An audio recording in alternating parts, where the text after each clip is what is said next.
Hi, I'm Randy Renner at AT&T Stadium in Arlington, where the Cowboys and the Missouri Tigers getting ready to kick it off here in just a little bit. And coming up at 5 o'clock on KXY 96.1, your home of the Cowboys, you will hear the voice of the Cowboys, Dave Hunziker. And Dave is with us for a couple of moments. Dave, I know it's the Cotton Bowl. I know it's the Big 12 against the SEC, but Oklahoma State and Missouri kind of reminds me of a Big 8 game from October. You know, it does, and it kind of has that feel to it.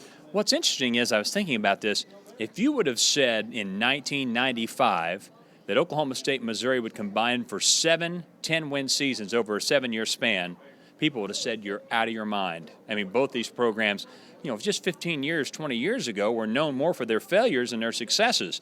That's changed now in a big way. So it's kind of interesting to think of it that way. I think when you're in a conference together, you're fighting each other for position. You don't step back and look at the big picture. But it is weird. It's just been 2 years since we've been in the same conference together. But these are great success stories. And I think two schools whose football histories are pretty similar in that they always seem to be snake bit. Now they're the ones doing some of the biting. Yeah, and it's been a really good year overall for both teams. You mentioned it's been just a couple of years since Missouri's been out of the Big 12. Cowboys played up there, of course, in 2011, and some of the same players on both teams from those days will be here tonight. You know, it's funny. A lot of the players are, and a lot of those guys, you'll hear Glenn Spencer in our pregame show talking about in Missouri's offense, for example. Josie, the tailback who rushed for 1,000 yards, was a part of that Missouri team 2 years ago, but he was a pup. I mean, just a sophomore, I guess, and then you had James Franklin, the quarterback, was a young first-year starter, and he was a pup. And some of the receivers were young. And defensively for Oklahoma State, Sean Lewis, Caleb Levy, for example, were just young first-year starters. Of course, I guess Lewis had started previously, but Levy was a first-year starter. So guys have really grown up for both teams on both sides of the ball.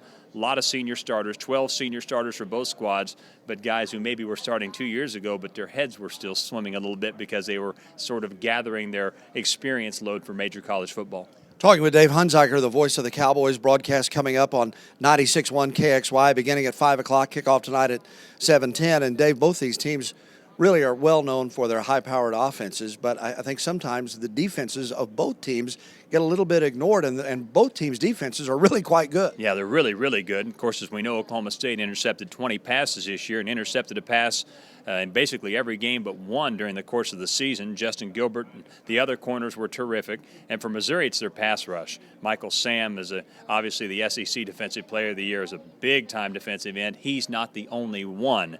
Coney Ely is fantastic. Even Golden, who's their third guy at end, is great. So their strength is their pass rush. I think for Oklahoma State on defense, their strength is their corners and their linebacking core. So this is interesting to see because I think those strengths somewhat could limit the other team's offense. Missouri with their tall wide receivers matched up against the Cowboy corners in secondary, and Missouri and their defensive ends, being able to get to the quarterback, Clint Shelf, and cause problems for him. So it'll be interesting to see how that plays out. So is that maybe one of the main keys to the game, is how one team's defense does against the other's offense? I think it's huge. I think the corners against the receivers, and really the linebackers and safeties too, because Mizzou just doesn't have one tall, lanky wide receiver. They've got about 5. So you've got not just one guy to deal with, you have several. And then I think as far as Missouri's defense is concerned, Oklahoma State has to be able to run the ball. So you get in predictable passing situations against those ends. Missouri had 38 sacks this year. They will absolutely blow up a quarterback because they'll get to him, so you better be able to run it. Now, don't expect Oklahoma State to do what Auburn did. I think they threw it 11 times and ran it about 60 in the game in Atlanta, the SEC Championship. You can't totally change your stripes, is what Mike Gundy says, but they'll try to establish the run and get Missouri to overplay the run and then take their shots where those ends can't just pin their ears back and come after the quarterback. You know what would really be fun with Oklahoma's win over Alabama last night? If Oklahoma State can beat Missouri, that gives the state of Oklahoma a real nice 1-2 punch against the Southeastern Conference. Boy, it does, and it's interesting. I think this is sort of this could be a real watershed game in that I think there are a lot of people out there saying the SEC wasn't that good this year. Yeah. Now, I think they don't want to go down that road too far just yet. But if Oklahoma State wins this game, I think that becomes a prevailing thought. The SEC really wasn't very good this year. Oklahoma State needs to win this to sort of put an exclamation point on that.